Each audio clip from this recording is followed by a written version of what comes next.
लोग शुरू करने जा रहे हैं बच्चों। हिस्ट्री में एक चैप्टर है first phase of the Indian national movement, है ना। आईसीएससी में हिस्ट्री में चैप्टर है बच्चों। अब व्हाट इज फर्स्ट फेज? पहली बात तो बच्चों first phase is the beginning from the formation of the Indian National Congress to the splitting of the Congress party. अच्छा, इंडियन नेशनल कांग्रेस कब बनाई गई थी?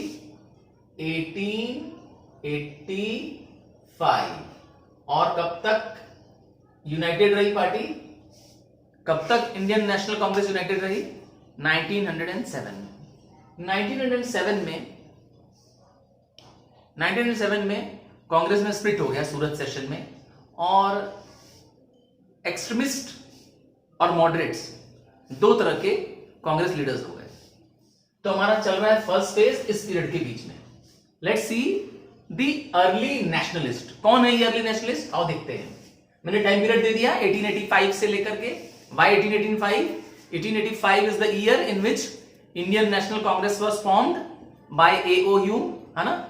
लास्ट हम लोगों ने लेसन इसमें किया था बच्चों। और कब तक चल रहा है? 1907 तक ये फर्स्ट फेज चल रहा है। तो इसमें जो कांग्रेस लीडर्स थे वो initial years of the Congress के थे। इनिशियल मतलब होता है बच्चों, ये जो लीडर्स थे वो starting years of the Congress के थे। अच्छा, दे वर एजुकेटेड मिडिल क्लास पीपल। और ज्यादातर ये जो कांग्रेस के लीडर्स थे ये पढ़े लिखे थे, मिडिल क्लास के पीपल थे। किस प्रोफेशन को बिलोंग करते थे? ज्यादातर लॉयर्स थे, टीचर्स थे, प्रोफेसर्स थे, अर्थात पढ़े लिखे, सोच सुलझी समझ वाले रोज। अच्छा, क्या था खास बात इनके अंदर? They were inspired from the Western thought and culture। ये सारे लोग जो थे, जो कांग्रेस के लीडर्स थे फर्स्ट फेज में, ये वेस्टर्न कंसेप्ट को बिलीव करते थे। ठीक है बच्चों। अब आता है कौन कौन लीडर्स थे, कुछ एग्जांपल बच्चों उसमें देखना चाहते हैं। तो वह डब्ल्यू बनर्जी, याद ही होगा, the president of the first session of the Indian National Congress. कौन थे वो? WC बनर्जी। सुरेंद्रनाथ बनर्जी, है ना, founder of the Indian national conference. फिर दादा भाई Nehru, founder of east India association. और गोपाल कृष्ण गोखले, है ना, founder of servant of India society. याद है? तो ये सारे बिगनिंग के मेंबर्स हैं जिनको वेस्टर्न कल्चर में बिलीव था। उनको ये विश्वास था कि अंग्रेज जो है वो बुरे नहीं है, उनका काम करने का तरीका अलग है और हमको उनसे अच्छी चीजें ग्रहण कर लेनी है क्योंकि वो हमारे देश में रिफॉर्म्स करना चाहते हैं। अब देखते हैं इनके बिलीव्स क्या है, इन अर्ली नेशनलिस्ट की क्या सोच है ना। लेट्स सी, देखते हैं। तो इनकी बिलीफ है they had the faith in the sense of justice, fair play. Fair play मतलब होता है बेटा ईमानदारी, है ना, कि अंग्रेज जो करेंगे वो क्या करेंगे? बेईमानी नहीं करेंगे, ऑनेस्टी से काम करेंगे और इंटीग्रिटी से काम करेंगे। तो अंग्रेजों पर विश्वास था उनको। किनको? ये अर्ली नेशनलिस्ट लीडर्स को। ठीक है। और क्या बिलीव था? दे had believe that the British rule had many benefits। उनको तो ये लगता था कि ब्रिटिश रूल ही हमारे लिए, इंडिया के लिए फायदेमंद है ना, क्योंकि वो बहुत सारे रिफॉर्म्स ला रहे थे। जैसे विडो मैरिज एक्ट उन्होंने पास किया, बैन ऑन सती कर दिया। तो इंडिया में जो उस समय जो सोशल इवल्स थे इनको हटाया था। इसीलिए उनको लगता था कि नहीं, ये जो ब्रिटिश गवर्नमेंट है बेटर है हमारे देश के लिए। अच्छा, they believed that the backwardness of the Indians.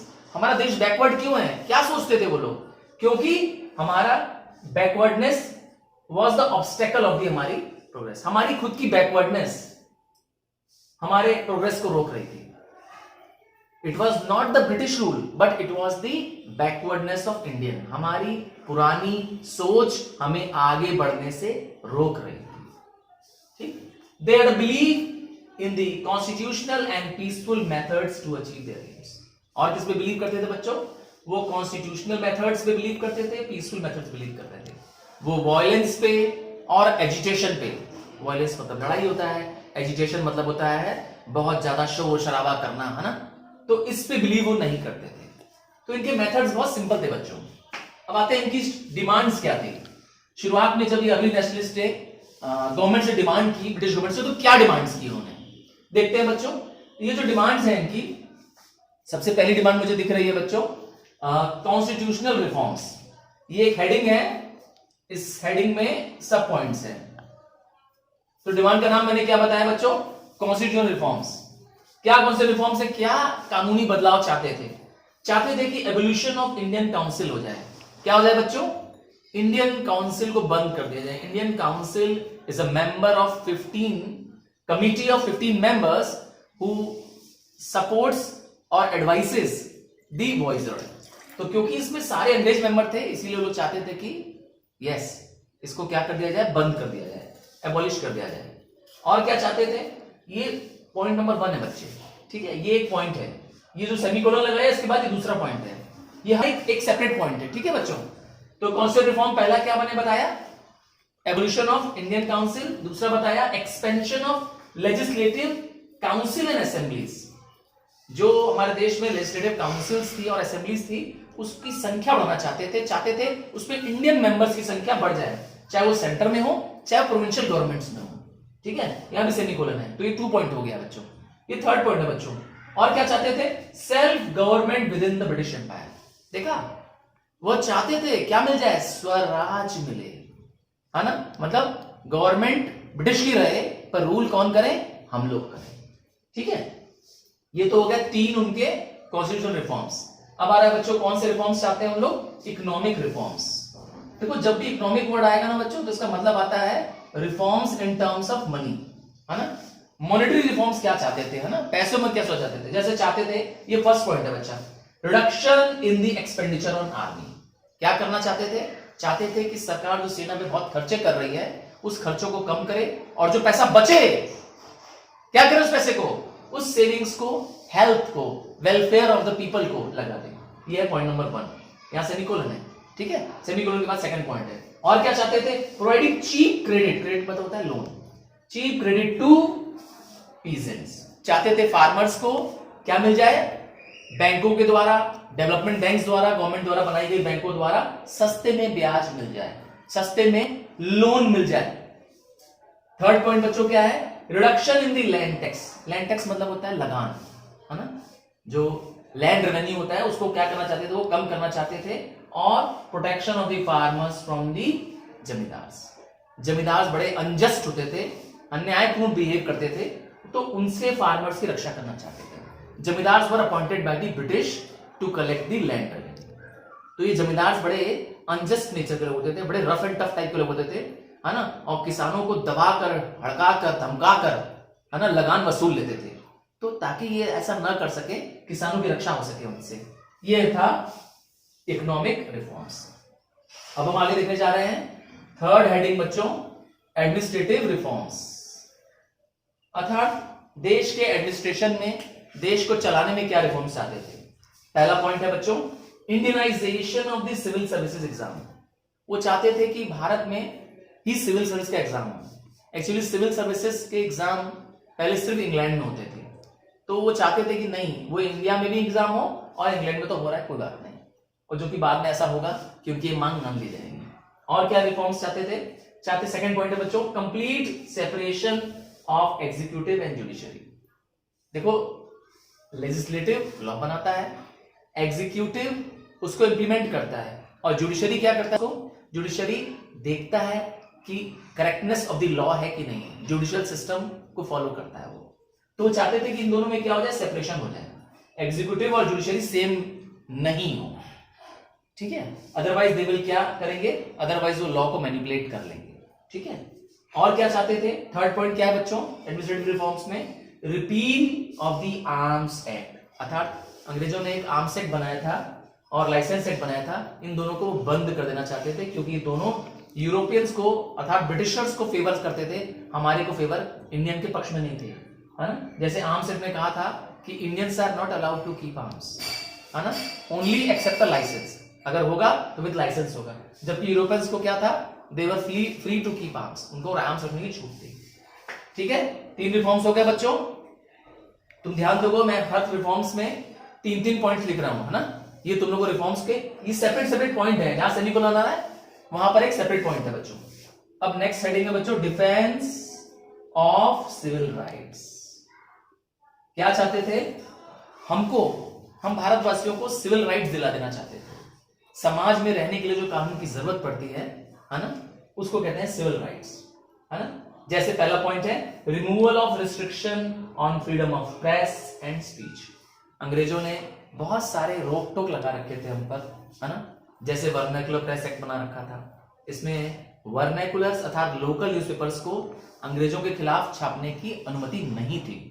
तो चाहते थे नहीं, ये सब रिस्ट्रिक्शंस आप मत लगाइए, ठीक है। चाहते थे फ्रीडम ऑफ प्रेस मिले, फ्रीडम ऑफ स्पीच मिले। और क्या हुआ, abolition of preventive detention act. ये एक बहुत ही खराब कानून था। क्या नाम था कानून का, प्रिवेंटिव डिटेंशन एक्ट, PDA, है ना। Preventive detention act empowers the British to suspect a person और keep a suspected person in prison for 2 years without trial. मतलब सिंपल भाषा में कि अगर किसी पर उनको शक भी लगता है तो वो क्या कर सकते हैं, उसको बिना ट्रायल के, बिना जज के पास ले जाए 2 साल तक जेल में कैद कर सकते हैं, जो कि बहुत गलत है, बहुत अन्याय है। आज के सिस्टम में सिर्फ 24 घंटे के अंदर उसको क्या करना पड़ता है, जज के सामने पेश करना पड़ता है विद इन 24 आवर्स।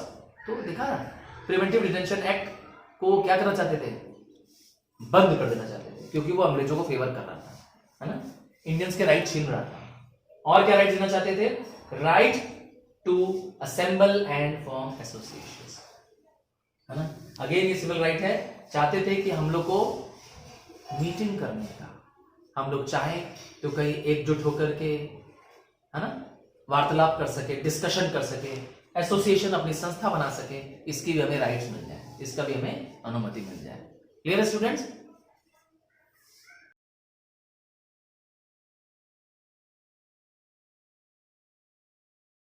हम लोग देखने जा रहे हैं जो अर्ली नेशनलिस्ट थे उन्होंने क्या मेथड अपनाया अपनी डिमांड्स को पूरा करने के लिए, है ना।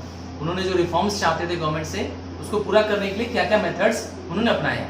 ये मेथड्स 2 सेट ऑफ मेथड्स में बांटे गए हैं, फर्स्ट सेट और second set. Let us see the methods. इनके मेथड्स को नाम दिया गया है कॉन्स्टिट्यूशनल एजिटेशन मेथड, क्योंकि ये एग्रेसिव होकर के, है ना, लड़ाई करके वायलेंस मेथड्स को नहीं फॉलो करते, है ना। इनका मेथड था हम अपनी पूरी मांग तो करेंगे, पर उस मांग को पूरा करने के लिए कॉन्स्टिट्यूशन का सहारा लेंगे, जो सरकार ने नियम बनाया है उसी के अकॉर्डिंग चलेंगे। और let's see first set of methods. तो पहले मेथड्स क्या थे कि वो लोग मीटिंग हेल्ड करते थे, दे हेल्ड मीटिंग्स। मीटिंग्स में क्या होता था, स्पीचेस दी जाती थी और उन्हीं मीटिंग्स में वो लोग रेजोल्यूशन पास कर देते थे, ठीक है। मीटिंग्स करके उसमें डिस्कशन करके और रेजोल्यूशन पास कर देते थे, ठीक है। ये रेजोल्यूशन वो गवर्नमेंट को भेजते थे कि हमारी मीटिंग में ये निर्णय लिया गया है। ये अलग बात है कि ब्रिटिश गवर्नमेंट उन निर्णयों को न माने, न फॉलो करे। सेकंड है, और क्या करते थे, they used press to criticise the government. Government की खराब कामों के लिए, गवर्नमेंट के द्वारा जो अनजस्ट काम थे उनकी बुराई करने के लिए वो प्रेस में भी अर्थात न्यूज़पेपर्स में भी लिखते थे। और क्या करते थे, they sent memorandums and petitions to the government. Memorandum short form है मेमो, अर्थात लिखित में जारी करना सरकार को कि ये आपके द्वारा दिया गया कदम है। पेटिशंस रिक्वेस्ट लेटर का दूसरा नाम है ना। तो वो गवर्नमेंट्स को मेमोरेंडम्स और पेटिशंस भेजते थे। ये था फर्स्ट सेट ऑफ मेथड्स। अब हम आ रहे हैं बच्चों second set of methods. Second set of methods में क्या यूज किया उन्होंने, दे यूज्ड 3 P's। इससे पहले भी हम लोगों ने चैप्टर में डिस्कस किया था। जो अर्ली नेशनलिस्ट थे, क्योंकि वो एग्रेसिव मेथड नहीं यूज करते थे, क्योंकि वो इनिशियल स्टेजेस थी, शुरुआती दौर था। अगर शुरुआत में ही वो बहुत एग्रेसिव होते तो तभी क्या होता, कांग्रेस को बैन कर दिया जाता। तो इसीलिए वो थोड़े पढ़े लिखे लोग भी थे, एजुकेटेड लोग भी थे, इसीलिए उन लोगों ने जो मेथड लगाया वो था 3 P's का लगाया। हम लोग कहते हैं prayer, petitions and protest. Protest मतलब होता है विरोध करना, यस रखना, वायलेंस से विरोध नहीं करना है। अच्छा, और क्या किया उन्होंने, a British high commission was set up in London. London में क्या बना दिया गया, एक ब्रिटिश हाई कमीशन बना दिया गया, है ना, जो इंडियंस के बारे में जानकारी लेता रहता है। और क्या किया, कभी कभी उन लोग क्या करते थे, डेप्यूटेशंस भेजते थे। कभी कभी कुछ इंडियन लीडर्स जाते थे ब्रिटेन में और वहां के लोगों को और वहां की गवर्नमेंट को इंडिया के साथ क्या हो रहा है, इंडियन पॉपुलेशन के साथ क्या हो रहा है, ये जानकारी देते थे, है ना। अपने कुछ प्रतिनिधि वहां भेजते थे, कॉल्ड एज डेप्यूटेशंस। क्लियर है। तो ये 2 सेट ऑफ मेथड्स हो गए बच्चे, ठीक। अब आ रहे हैं इनके अचीवमेंट्स। तो क्या अर्ली नेशनलिस्ट ने कुछ हासिल नहीं किया, नहीं, ये तो नहीं है, ऐसा नहीं है। पहला, they created national awakening among people, देश में जागरूकता पैदा की, नेशनल कॉन्शियसनेस पैदा की, consciousness about education, consciousness about politics, है ना। तो लोगों को जागरूक बनाए, है ना, कि ये देश मेरा है, देश हमारा है। और क्या किया, they trained people in politics, again लोगों को गवर्नमेंट के बारे में, पॉलिटिक्स के बारे में बताया। और क्या किया, they expose the true nature of the British rule in India. बच्चों तुम लोग को याद होगा, दादा भाई नेहरू जी ने एक बुक लिखी थी, poverty and un British rule in India. तो उसमें ये लिखा था कि अगर ब्रिटिश रूल नहीं होता तो हमारा देश गरीब भी नहीं होता। तो एक तरह से उन्होंने क्या बताया, पीपल्स को, आम जनता को बताया कि कैसे अंग्रेजों ने हमें एक्सप्लॉइट किया, ठीक है। और लास्ट पॉइंट है इसमें बच्चों अचीवमेंट में, ड्यू टू देयर एफर्ट्स, और इनकी वजह से ही जो आईसीएस एग्जाम है ना, इंडियन सिविल, सॉरी यहां पर इंपीरियल वर्ड है, इंपीरियल सिविल सर्विस एग्जाम्स था, were held in Britain as well as in India. इससे पहले वो सिर्फ ब्रिटेन में हो रहा था, ये उनकी पहले से ही डिमांड रही थी अर्ली नेशनलिस्ट की, और ये डिमांड मान ली गई। उन्होंने डिमांड किया था एबोलिशन ऑफ इंडियन काउंसिल करना, तो उसके लिए एक कानून बन गया, इंडियन काउंसिल एक्ट ऑफ 1892। तो ऐसा नहीं कि कुछ हासिल नहीं हुआ, कुछ अचीवमेंट नहीं हासिल की, yes they were there and they made sure that the government listens to them. But उनके तरीके क्या थे, बहुत जेंटल तरीके थे, कोई भी वॉयलेंस इस्तेमाल नहीं करना था। अब आते हैं इनका क्रिटिसिज्म, अर्थात इनकी कुछ बुराइयां, इनके मेथड्स की बुराइयां। सबसे पहला है, they fail to realise that the British and the Indian interest clashed with each other. अर्थात वो इस बात को समझने में उनको बहुत समय लग गया, क्या चीज, कि जो हमारी चाहत है और जो अंग्रेजों की चाहत है वो कभी भी मैच नहीं कर सकती। हमारा इंटरेस्ट, हमारा हित आजादी है, और अंग्रेज हमें आजादी देंगे नहीं, तो क्या दोनों के इंटरेस्ट मैच कर रहे हैं? जवाब है नहीं मैच कर रहे हैं। और they failed to draw the masses, आम जनता को into the mainstream of national movement को नहीं जोड़ पाए। जो किसान है ना, जो स्टूडेंट्स हैं, है ना, हाउसवाइफ्स हैं, जो आम नागरिक है, वो देश के आंदोलन में इनके साथ ज्वाइन नहीं किया, ठीक है। ये भी एक कमी है। हम लोग देखेंगे कि बाद के स्टेजेस में जब गांधी जी आ जाएंगे, और इवन सेकंड फेज में, अभी फर्स्ट फेज पढ़ रहे हैं, सेकंड फेज आ जाएंगे, तो देखेंगे कि धीरे धीरे वो मास मूवमेंट बन जाएगा। जैसे फॉर एग्जांपल मैं तुम्हें देता हूं, स्वदेशी मूवमेंट उन्होंने चलाया सेकंड फेज में, है ना, बायकॉट मूवमेंट चलाया, तो it was a mass movement, क्योंकि इसमें आम जनता, स्टूडेंट, हाउसवाइफ, हर नागरिक ने कहीं ना कहीं इसमें डायरेक्टली इनडायरेक्टली सपोर्ट किया। तो ये लोग ऐसा नहीं कर पाए, यही इनकी एक बहुत बड़ी मुझे लगता है कमी भी है। और क्या क्रिटिसिज्म है, देयर मेथड्स वर क्रिटिसाइज्ड, और इनके जो मेथड्स हैं, ये दोनों मेथड्स, फर्स्ट और सेकंड सेट मेथड्स हैं बच्चों, क्यों क्या क्रिटिसाइज किए गए, वर इनएडिक्वेट, अर्थात काफी नहीं है, ये मेथड्स अभी बहुत कम है, and depended on the generosity और काइंडनेस ऑफ द ब्रिटिश। ऐसा लगता है कि वो अंग्रेजों की दया पर ही निर्भर है। कौन? इनके मेथड्स, है ना। अगर अंग्रेज दया कर देंगे इन पर कुछ, तो कुछ बात बन जाएगी, वरना नहीं होगी। ठीक है बच्चों।